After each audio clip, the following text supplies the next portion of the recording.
Good evening, everyone. How are we all doing? Welcome back to another stream on the channel. Something a little bit different tonight. We're going to be looking ahead to the new, obviously, Championship season, which has, in fact, begun tonight. Southampton are currently beating Sheffield Wednesday. We are going to be joined by a special guest as well, just to run through our expectations for the new season for Leicester, and also having a quick look at the Championship as a whole as well. So, yeah, make sure to go and drop a like. We'll get Jack in a couple of minutes. And, yeah, we're going to go through our expectations. Obviously, the season is literally just around the corner with that first game on Sunday against Coventry. So, get involved in the chat. Make sure to go and drop a like, as I always say, and we'll get Jack in a few moments' time. But, Southampton currently winning against Sheffield Wednesday. So tonight the plan is we're going to be going through... Where's your profile picture? Oh, yeah. Where's Tete gone? Where is Tete gone? But, yeah, the plan tonight is to just go through our expectations for Leicester, what we want from the season, which is probably going to be, obviously, getting back into the Premier League as soon as possible. Then we're going to have a quick little predictions for the whole of the Championship as well, which is going to be very interesting to see what me and Jack do. But, yeah, we'll give Jack a few minutes. I think he's having a few issues coming in the stream. It's all good. So, I think we'll get started with, obviously, some press conference news today. Obviously, Enzo did his press conference ahead of the game. I think Jack is in, so we'll get Jack in now. Here we go. Here he is. All right, mate? How are you, Josh? How are you, mate? Yeah, I'm good. Yourself? Yeah, I'm good. Good. Good stuff. So, obviously, Jack from the Final Whistle, you guys probably know him, but you want to go and tell the viewers where you can find you on the YouTube and Twitter and whatnot. Go check us out at the Final Whistle. We've just done a match preview on Leicester versus Coventry, so go and check that out. We do all match day vlogs and all that, the usual. We did the Championship predictions game week 1, so you can see what we put for tonight's game as Sheffield Wednesday take on Southampton. But now all Leicester content really. But yeah, go and check us out at the Final Whistle on Twitter, Instagram, and TikTok. There we go. Good stuff. Make sure to go and check out. I've left Jack's in the title, so you should be able to go on that and get to his channel. But yeah, we'll talk Leicester first, like I said, and then we'll move on to the Championship as a whole. So I think the first question is, what's your expectations for the season? I think it's an obvious question, but let's go with it. I think your expectations, Josh, to be fair, it's got to be in that top 2, hasn't it? It's got to be winning the Championship. Really going for it this season. Obviously, we're in transition, aren't we? We're a new manager, new players coming in. There's obviously players going to be coming in and leaving and that. So I'm excited by Maresca's style of football. You can see what he wants to implement into the team. He wants players with the right mentality and all that. And yes, I'm quite happy with it. You know, Ricardo's playing a new position. Ndidi's playing a new position. So he's brought in some great signings, Harry Winks, Mavididi, Matt Hermanson, Callum Doyle as well, former Cov. Obviously Connor Codybus, it's just a shame he's injured. So it's a bit of a shame, but all good so far, I think, from my point of view on the Leicester transfer business and all that. Yeah, 100%. Obviously, the Cody injury is a bit of a shame, isn't it? It's weird, though, because there's been no time frame of when he's out for, which makes me think that it's going to be a bit longer than a few weeks. So, I have to see, but it's classic Seagrave, isn't it? Well, this is it. He's never been injured in his career, Josh. But when you come to Leicester, mate, the medical centre's open for all these injuries, what you get. And Connor Cody's now on the injury table. So, it's one of them. But I just think it's bad luck, Josh, to be fair. Yeah, it is one of them, innit? I think it was the Leuven game where he got. I think it's a foot injury, but we obviously don't know exactly what it is. But it's a bit weird how they seem to be hiding the news around it and whatnot. But I think transfer-wise, it's been positive. I think obviously we need a few more players coming in. Just quickly, what if you had to get one particular player in one particular position? Who would you go for? I like the guy from Chelsea, Casadei. Yeah. Done quite a lot of research on him. I'm one of them who don't really go by YouTube videos. I like to judge them on actual real life performances in it. I like the look of the Crystal Palace player, the winger. He did great at Charlton last season on loan there. So he's now taking a step up into the Championship if Leicester can get that deal done. Another loan. I think for me, there's always been talk about strikers, haven't they, with Iheanacho and Daka's futures up in the air at the minute. Obviously, there's been talk about one of them two leaving. There's been numerous links, haven't they, leading them to with Daka with Roma, Iheanacho with Forest, and Everton and whoever. But I think if we did get rid of one of the two, I think there's only one name out there who you bring in there in that position, and that's the Swansea striker, Joel Pirro. But I think maybe we could potentially go and do a deal with Swansea later on in the window. But for now, I think all teams are bloody put off the bidding prices of what Swansea want, the 15 to 20 million pounds. So we'll have to wait and see. Yeah, definitely. I think there's going to still be quite a lot of business to go. And I've said it a few times. I wouldn't be too... obviously, you want to be starting the season as well as you can. But if Leicester aren't, top 2 or whatever, where we want to be in the end come start of September, I don't think there's too much to worry about because it's a long process. We've just got to trust it. And there's so many games as well. It's not like in the Premier League where there's, if we have a bad few games at the start, there's so many games to obviously catch that back up on. And obviously the Championship's so tight and so close. There's going to be a lot of teams against each other. Obviously, teams at the top could be drawn to teams at the bottom and stuff as well. So it's all good. But yeah, we're going to quickly jump into the chat. Let's see what you guys are saying. It's currently, I believe it's just 1-0 Southampton right now, isn't it? I think Teller scored, which was a good goal, I think it was. Ethan, welcome to the stream. You're a special guest. Thoughts on the third kit? Yeah, I think it's all right. I like it. I just don't like that blue on the collar, Josh. But I guess with Leicester, you need something different. We're used to the yellow shirts, the white shirts. You know what I mean? It's just this is something different, and I think it's like you say, you either like it or you hate it. It's like Marmite, isn't it? You know what I mean? Not everyone's gonna like it, but I think the orange kit's nice. People were relating it towards, but it looks more better in person than it does on pictures, and I think that's what people need to go and judge it on in the shop. Go and look at it in person. Pictures don't really justify it enough, I don't think. Yeah, 100%. Yeah, I went to the training session on, was it Wednesday? I think it looks better. Just like I said, the only thing's the blue thing on the collar. But then again, I don't think they needed to add it. Yeah, it's a bit random, isn't it? But yeah, I guess so. You go and playoffs as expectation. I think that's a bare minimum, really. I put it in the title. Yeah. I think we have to be up there, really, because if not, I think with the players we have, we could still see a lot of them go. If we keep hold of the likes of Winks and stuff, if we don't get promoted first time around, I could probably see the likes of him, Cody, if he comes back fit, wanted to go as well. So for me, it has to be first time around. We need to be straight back up there, in my opinion. Yeah, they've got to, haven't they, Leicester? That's the target. I said this to Maresca the other day when I spoke to him in person. I said, the target this season, Maresca, it's got to be getting back to the Premier League. No matter how well you do it, it's got to be, you want to be doing it at the first time of asking, really, don't you? Obviously, the Championship's a difficult league. There's been a lot of people say, Jag, you're going to walk the Championship. You're the PSG in the Championship. It ain't like that. The Championship is never so difficult league. You've seen the likes of Norwich struggle, Watford, West Brom, teams like that, even Blackburn, Blackburn have gone down into the Championship from their time in the Premier League, and they've struggled to come back up. So it happens, this process it's going to take time. It's not an overnight thing. It's just a long process that we've just got to stick by, and hopefully it pays off in the end. Yeah, exactly that, mate. And I think, it's a long process, but I think the signs already are telling that it's working quite well.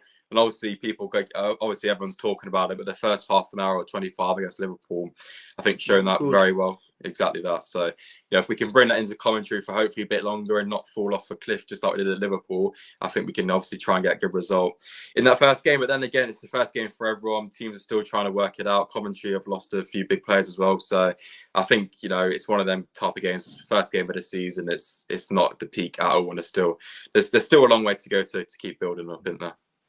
Yeah, you've got. I think we like the first couple of games. It's about testing different things, formations, and that. See what works for each manager.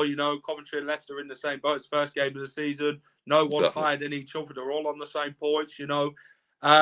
So they've just got to try different things out. It's like Maresca said, players are going to come in and go. You know what I mean? He's expecting that. So I think Maresca's football, you can see what he's trying to implement, and that I think it will work in the long run. You've seen it against Liverpool, first 25, half an hour, that it did work, but it's when we seem to concede this first goal, and this has been the issue for a long time, where we concede the first goal and then we've just heads are down, and then teams are just all over scoring another. But I guess that's something with the mentality that Maresca's got to change. Obviously, this mentality structure that he talks about, it's going to take time to flush it out of the players' minds and get them implemented into this style that Maresca wants them to play. And I think when it does, everything's going to click into place, Josh, in my opinion. Yeah, I think it's all positive, really. And just like you said, it's not. It's part of it's about what's on the pitch, and I think our key side of it is off it. We've just like I said with the mentality as well, which is it's going to be key really because after relegation in the way it went, I think the mentality and the confidence of the players who are obviously there are going to be still quite shot from that. So it's important to try and turn that around and as quickly as possible. And I think as fans have a role to play in that as well. Yeah. Just being as much as positive as we can. And Southampton were in a similar situation and looks like they've made a very good start. Obviously, it's only the first game, but perfect way to start their campaign as well. But yeah, moving on then, we're gonna have a look at the Championship as a whole. So I've got a tier maker, so we're just going to go through some predictions. We won't go through every single position because it's basically impossible, but hopefully this can come up. There we go. So where should we start? Top or bottom?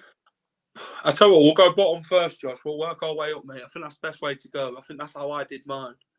Yeah, all right then. Let's start with rock bottom then. It's tough. This is really, isn't it? Lots of people saying Sheffield Wednesday were there. Obviously, they sacked Darren Moore. It's not been the greatest of starts to them. Obviously, in the game today as well. Lots of QPR people saying as well. But who have you gone with rock bottom or just anyone in those relegation spots? I've gone for Sheffield Wednesday. I think there's still a lot to do there at their club. Obviously, the owner's been quite vocal, hasn't he, regarding different situations. The sacking of Darren Moore as well, or mutual consent, whatever you want to call it. The new manager's come in, Cisco, he knows the Championship well with his time at Watford. They've started to bring new players in, haven't they? I think they've made about 5-ish signings, Sheffield Wednesday. So, they've just got to build a squad. I mean, the Championship it's more difficult than League One, in it. You know what I mean? Obviously, they won the playoffs last season. You want to see them on a high, but I think the sacking of Darren Moore, it's kind of like it's took them down a bit, hasn't it? You know what I mean? Like, it's not the best way to start the season with your manager going and you're thinking what's going on behind the scenes. And that's Sheffield Wednesday, and I think that implements on the pitch as well. But I've got Sheffield Wednesday in the relegation zone, Josh, for this one. What about you, mate? Yeah, I've put them rock bottom actually. I think what we'll do here, we'll try and agree on a bottom on the relegation teams and then going up as well. So another team I got down there, I've gone with Huddersfield. I don't know if you've got them down there or not, but I think with Huddersfield, it's one of them really. Obviously, I had Neil Warnock brought in last season, did really well to get him out there. But then again, is Neil Warnock going to be up for the whole season? And I've seen quite a few people say this. He's a good manager when he has a target in mind. But I think for this year for Huddersfield, I think it's quite negative to have a target of just staying up. So I don't know, but personally, I can just see them just going down. So yeah, have you got them or not? No, I've not got Huddersfield in there. I think they'll just manage to stay up, in my opinion, Huddersfield. They've not really done much in the transfer business. I think they've brought in 1 or 2 new signings, but I think Neil Warnock's like a Sam Allardyce, and he's there to save a club and steady the ship. Obviously, it didn't work for Allardyce at Leeds, did it, with bloody 4 games to go. I mean, no one saves a team from relegation if that happening. Neil Warnock last season went in there. Huddersfield really struggling. He steadied the ship, kept them up. But I don't know, is Neil Warnock the man who can start a season now? He's obviously got Championship experience and all that, which is going to help him massively. But I think right now, with them not signing many players, they're going to have to go with what they've got, I'm afraid. But I think Huddersfield are going to be the ones down there this season, Josh, and I think they're going to struggle a bit. Yeah, it's very hard to predict, isn't it? Especially for me, to be fair, I don't have much of a clue about these teams, to be honest. But no, same here. Yeah, we need to get used to it, don't we? But I was a bit in 2 minds with some of the clubs looking at them. Yeah, it's hard, isn't it? Another team people are saying is Rotherham, QPR. I've put QPR down there. Obviously, I think they started the season off very well last year and just absolutely collapsed, and obviously nearly got relegated in the end. But that start of season form just about kept them up. And I've heard their managers.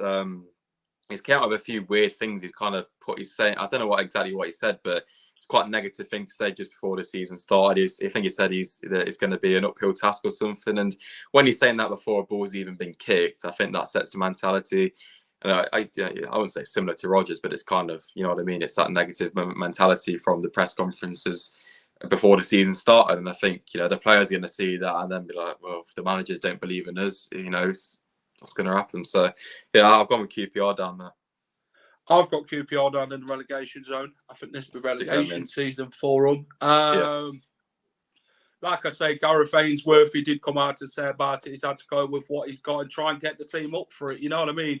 And mentality comes a long way with that. If he's not believing in the players like he should, then it's going to be a bit of a hill task. Obviously, Michael Beale did well at QPR, but then he ended up leaving for Rangers, which was a bit of a shock to QPR fans. Then after they went on this bloody downhill spiral, didn't they, losing nearly every bloody game. I think they only won 2 out of 18 or something like that in their last 18 games. So they've struggled, haven't they? Gareth Ainsworth, I don't think he just managed to sail the ship. They just had enough to stay up last season.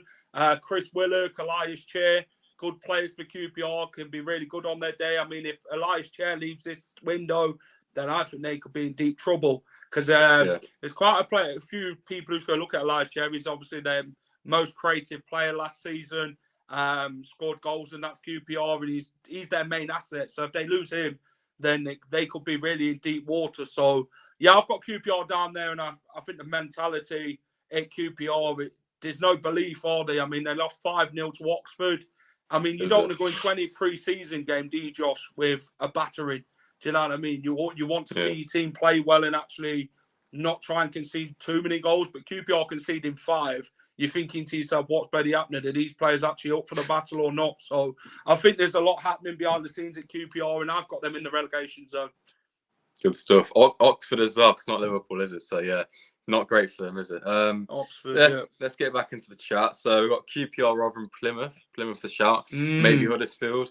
Yeah, I don't know. Plymouth's a hard one. Quite a few people would tip them just to stay up. I think their business has been quite shrewd so far, but then again, then again, it's that step up from League One to the Championship, and you never know. But then again, Ipswich Town, there's been no talk of them in the relegation zone, is there? So it's one of them really. But I think with Plymouth, I think they may just escape it. I haven't put them in my relegation zone.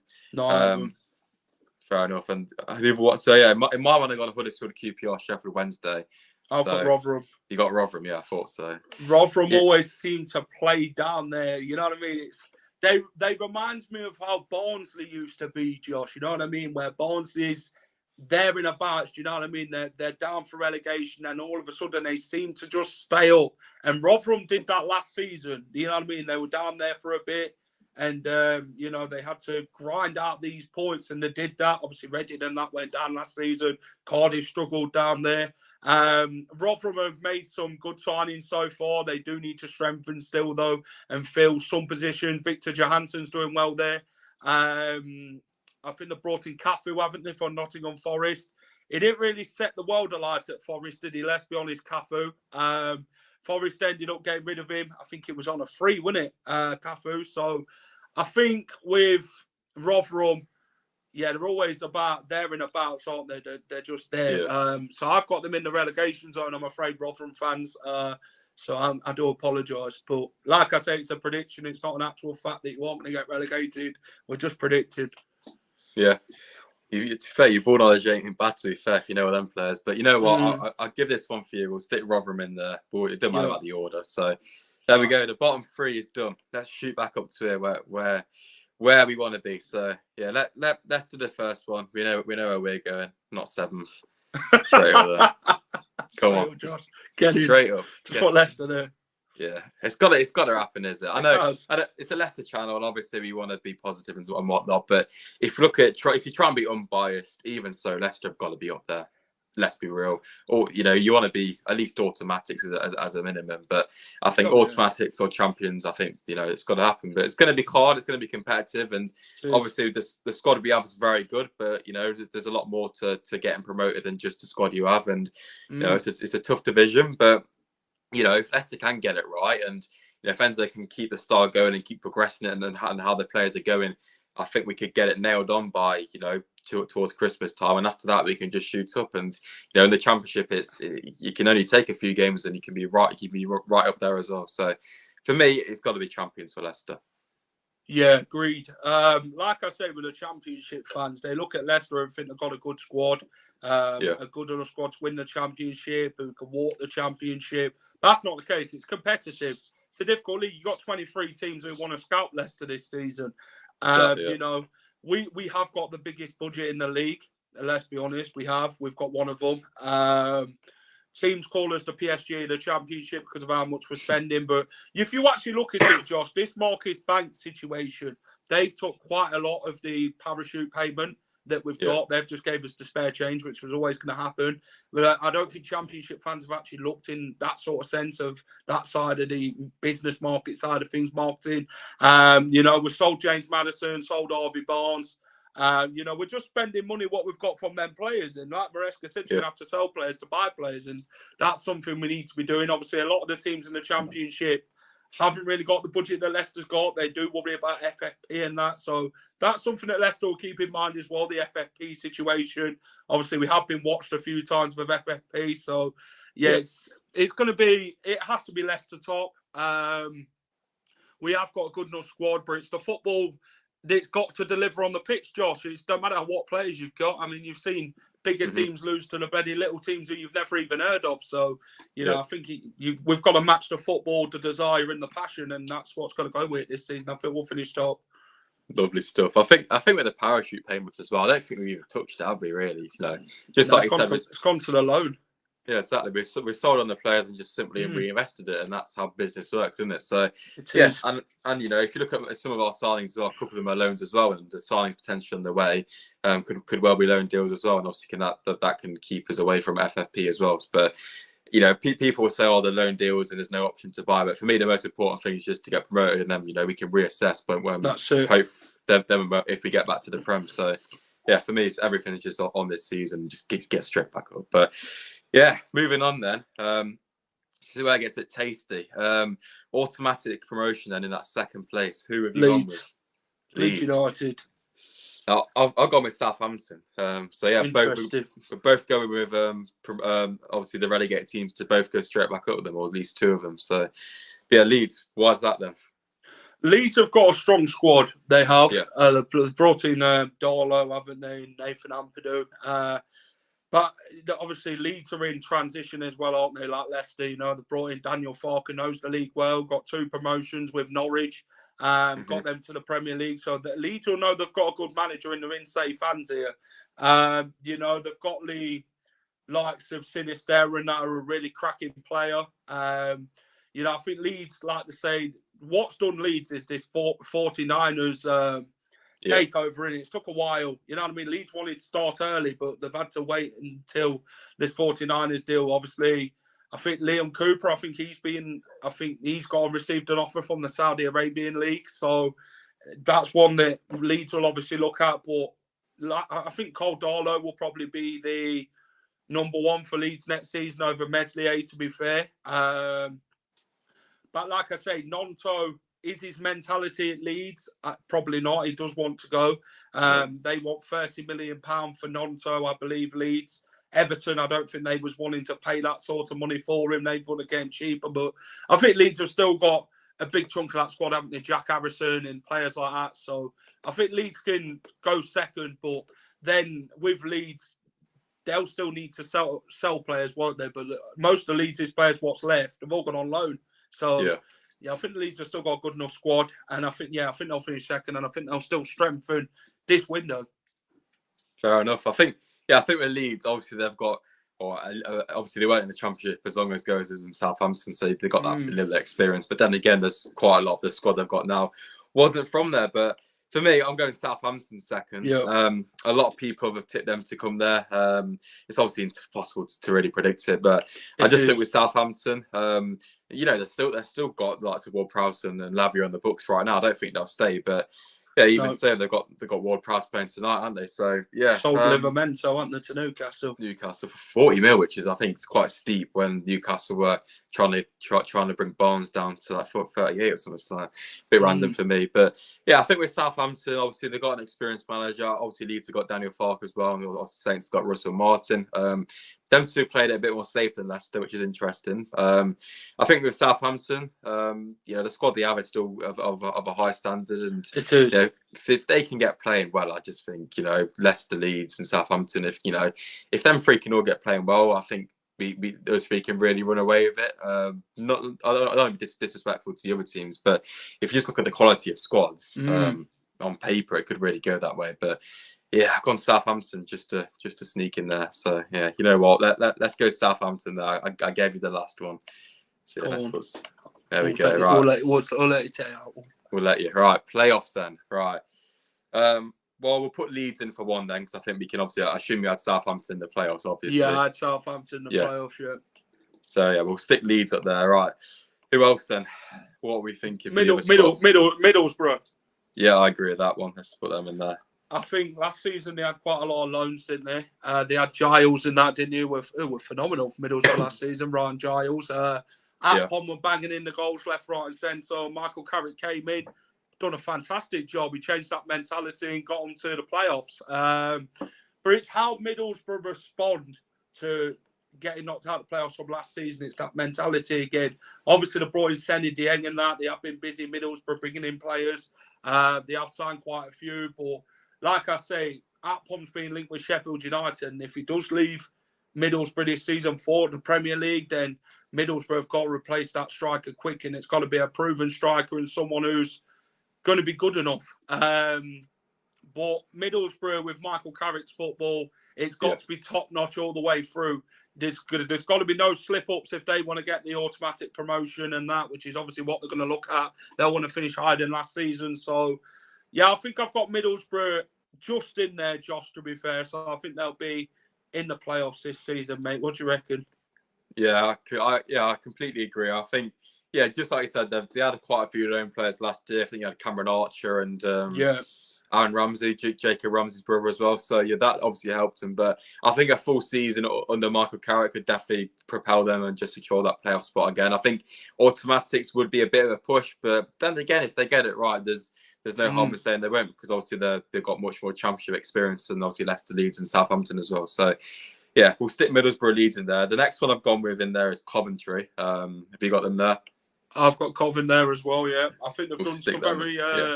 I think, talking from a rival fan perspective of Cov, Mark Robbins has done well, ex-Leicester player and all that, Leicester connections. But, yeah, they've done some shrewd business. Obviously, they've got rid of Gokarex and that, haven't they?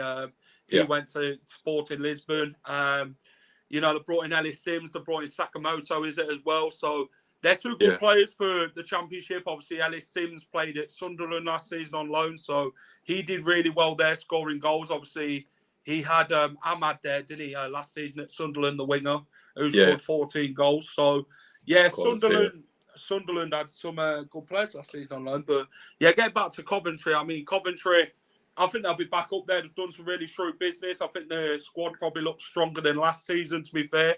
Talking to Ken from the Coventry podcast earlier on. So, yeah, I think Coventry, they're in there for me, Josh. I think it's spot on. I think the business they've done is good. Obviously they've lost some key players as well. One of them being obviously Callum Doe, who's only on the loan. But I think that's going to be a big miss, because apparently he was a big part of their success last year and was one of the best defenders in the league. So fingers crossed, Big Callum can do the same with us. So. But yeah, I think them three are pretty set. Obviously, it's very hard to predict them final spots in playoffs. But another team I've gone with is Sunderland, who obviously were in there last year, I believe. Yeah, they were. Obviously, I think they lost to Luton in the semi-final, and obviously that was their first year back. So if they can continue to build upon that, I do fancy Sunderland to be back up there in the playoffs again. So yeah, I've gone with them to get that final spot or just in there. I think with Sunderland's the case of if they keep their main players. They've got to keep their main players. Obviously, their players have been linked away, haven't they? I think they've just had the fourth bid down from a team for one of their players. So they've got to keep their best players. Obviously, Ellis Sims are on loan there. Then they had Ahmad as well from Man United, so they're going to be missing them key players. So Sunderland will want to finish as high as possible this season after getting to the playoffs last season.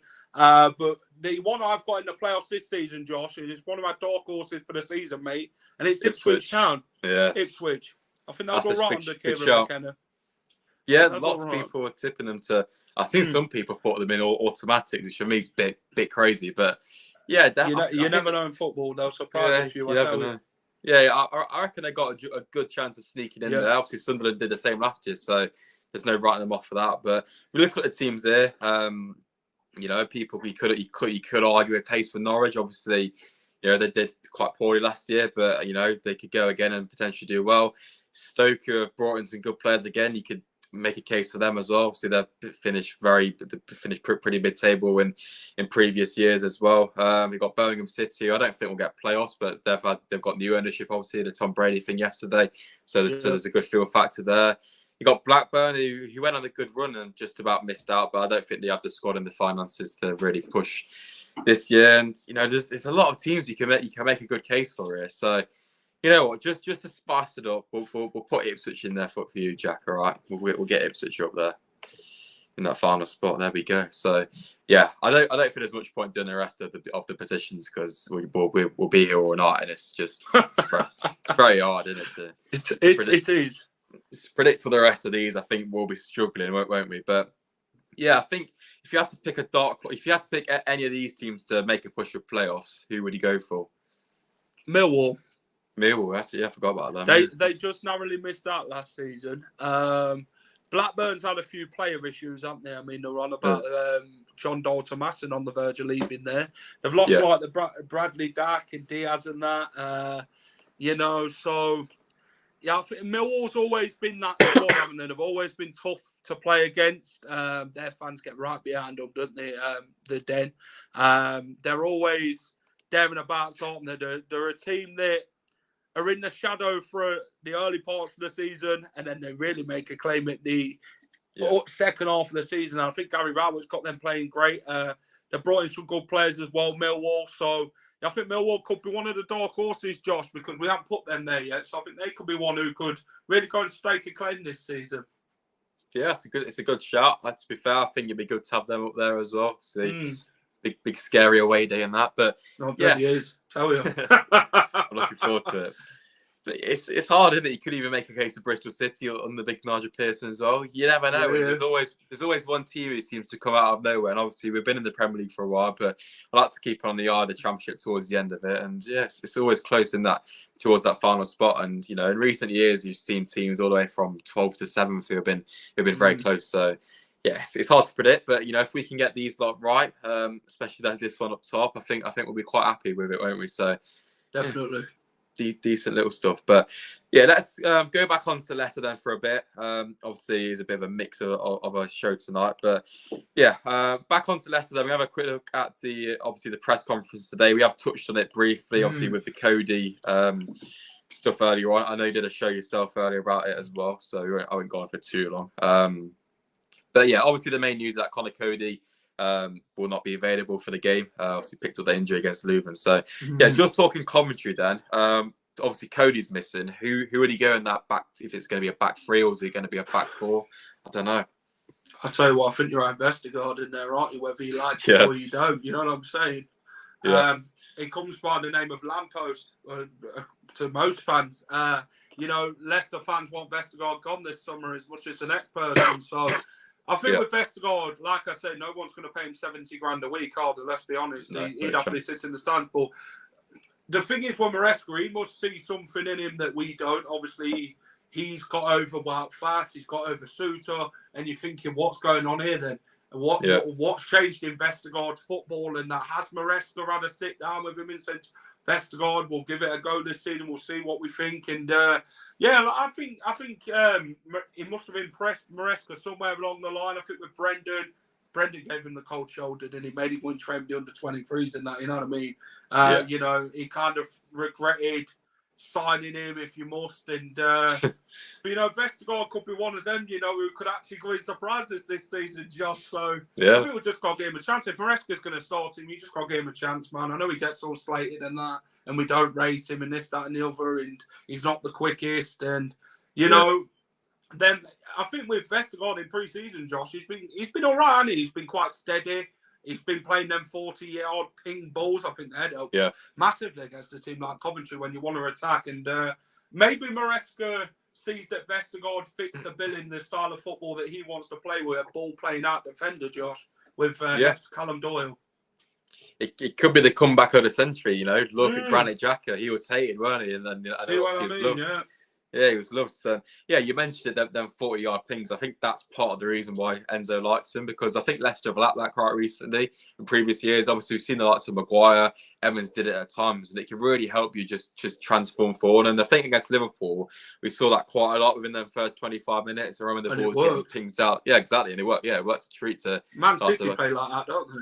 With Diaz and that, they play like that. So you can 100%. See what he's trying to implement. I mean, you know, he does look like Pep, let's be honest. Maresca is a Pep Guardiola 2.0, isn't he? But he's learned from the best, and he wants to implement Guardiola's style of football, but implement it in a Leicester way of his own. You know, because you don't want to copy somebody, do you? Their work, and that's like a school thing, isn't it? An exam, or what have you put as an answer? You know what I mean? So yeah, I think Maresca, you know, he could potentially get the best out of Vestergaard. We never know. It could be a breakthrough season for him, Josh. If Maresca trusts him, then we've just got to go with what Maresca says, and if it works, then it works. If it don't, then you know Maresca will change it if it feels necessary. Exactly that, mate. And you know, if Enzo wants it, let Enzo do. You never know. Manager, that's what you do. Yeah, exactly that. And Vestergaard, I think I think he's got a very good chance of starting really, because obviously we've seen us. I don't know if I got it on here, but obviously the news about Sutar is an interesting one as well. So we're going for that because you know it looks like he may be on the way out. Obviously Enzo didn't say it. Didn't say it pinpoint, but it was pretty much implying that Sutar could be one to leave. So yeah, thoughts on that? That's a surprising one. And you brought him for 15 million last season in January. You know, it's not been here long. But I don't feel with Suter, he's not a ball playing out defender, is he? You know what I mean? Ball at his feet sort of defender. The way Maresca wants to play his football, and you know, something that probably sees Vestergaard over Suter for. It looks like Suter is going to be the sixth choice centre back and not Yannick Vestergaard. So. Maybe, like I said on my show, with managers, you know, you can have an old manager like Brendan Rodgers who brings in these players and thinks, oh, he's good enough to start in the team, it works, you know what I mean? Then you bring in someone like Maresca who thinks, well, he's not good enough for my system, Suter, Christensen, players like that. And he's thinking, yeah but Brendan Rodgers is signing, he's ain't going to work for me, so I'm just going to sell them on or loan them out. So I think it's, like Maresca said, it's change that he wants to implement on this team. If he feels that certain players don't fit his style of football and the module that he wants to go about things, then they're going to be out the door. And maybe that's the way he found it with Harry Suter, the way Vestergaard fits it and Suter doesn't. Yeah, it could be one of them, really. That's what you mean. It's just a case of different manager styles, and you know, I don't want like to say it's a good thing, but then again, I do like this sense of ruthlessness from Enzo. This is what you need from a manager. 100%. Yeah, exactly that. It's a shame for Harry because I think he's a very good player, but you know, if he isn't going to suit the system, I think it would be best for all parties really for him to move on, and he's probably capable of playing for like a Luton or someone. He could go back to Stoke. Yeah, exactly that, and I think he's more than capable in the right system, and he's shown in the World Cup that he's a very good centre back, and he's done it at times for Leicester. But just as you say, if he's not going to suit the system, it's one of them really, and obviously it's not an Enzo signing, so. It's a difficult one, but you know, I think Jason Bourne said earlier that it may be a loan or something, which to me doesn't really make too much sense for me either, really. Because if Enzo's going to be the long-term plan, what's the point of loaning him if he don't want to leave the club, does he? So Maresca said it. He has said that he's trained well and stuff like that, and but like you say. When you want to change things at a football club, you don't want to loan players out. You want to get rid of them permanently. You know what I mean? Like it's like Castagna. He's another one. Oh, I want to go and play for a big club. Well, if you don't want to be a Castagna and your mentality is like that, mate, see you later. We'll get somebody else who wants to play for the club, who ain't moves elsewhere to get out. We'll happily take the money and spend it wisely. Bring somebody else in to fill in for you, pal. So, you know, I think that's like Maresca said. It's the mentality as well that goes a long way with it. He wants players here who want to give 100% for the football club, who's hungry, who have a desire to go and get Leicester back to the Premier League. So I think maybe we'll see over this transfer window now who comes in and who leaves. Yeah, it's going to be interesting, isn't it? What, like just 3 weeks and a bit, but yeah, just quickly on Suton, quickly, you know, if he wants to stay and fight for his place, you know, fair play to him, but it's going to be difficult for him. But yeah, I don't, if you know, if he wants to stay at Leicester, I think, you know, that he's shown perfect commitment for his whole time here, which has only been short. So yeah, I wouldn't be against him staying. But yeah, the likes of Castagna and whatnot, personally, I just think we should cash in really, because you know, it's only one player, but if his mentality is down and he's obviously a proven player around the team, do you? Exactly that, and there'll be youngsters who see Castagna as, you know, a Belgium international. You know, he's a good player, isn't he? But you know, they'll see that and, you know, may think the same. So I think with them type of players, we should just try and cash in. And you know, he's a good player, but you know, in the last, you know, in pre-season, I know it's only pre-season, but last season as well, he just don't look interested. No, he wasn't even great last year, was he? So yeah, the guy never smiles at all. I've never seen him smile either. So yeah, I say what you said him go, but I don't know. It's obviously Juventus interested in it, but they're taking years to do anything, and obviously they've had a few financial problems, and exactly, they've had points deducted that, then they haven't, then they've been kicked out of Europe. Yeah, it's crazy, isn't it? It's mad. Yeah, it's one of them, innit? Loans. But yeah, I think obviously the players will know the importance of the game, and we'll have to see what happens come Sunday at 12 o'clock, which I'm not a big fan of that kickoff on Sunday, but it is what it is, isn't it? It is what it is. Get a nice pipe down you, Josh, before the game, mate. You know, start nice and early, mate. Yeah, you know, you're gonna have to strap yourself in for this one. It's gonna be a very entertaining game, I think. This one with full of goals. Yeah, there we go then. I think we're probably going to wrap it up just about there. I won't keep you for too long, Jack. So yeah, there we go, boys and girls. That is the season preview. Obviously, the expectation is to go and win I was going to say Premier League and the Championship. And you know, if that comes as champions or automatics, I don't really care. I think playoffs will be the bare minimum. But if we go for the playoffs, I think it'd be a nice little experience to go to Wembley and win it. But yeah, it all begins on Sunday then at home to Coventry. Just before you head off, Jack, can I get a cheeky score prediction for that first game? 3-1 Leicester. Ooh, it's gone big. I like that. Callum Doyle to score. Look, celebrates in front of them. I'd love that. But yeah, I think as long as we get that first win, a clean sheet would be nice. But yeah, we'll have to see. There we go. But yeah, thank you very much, Jack, for coming on. Appreciate it. Everyone, make sure to go and subscribe to Jack's channels. Obviously, I think you can click on the title and on his name, and it'll take you straight to his channel. So yeah, I'll probably see you on Sunday at the game. I'm in SK4 first, so I'll probably see you in there. So yeah, cheers, Colin, bro, and I'll see you later. Cheers, Josh. Appreciate it, mate. Take care, everyone, and come on the Foxes. Lovely stuff, son. See you later, bro. There we go. Big thanks to Jack for coming on the channel. Today, like I said, make sure to go and subscribe to his channel. That is where we're going to wrap up things tonight. Tomorrow, we've got the Coventry preview with a Coventry fan, so make sure to tune in at 8:30 tomorrow.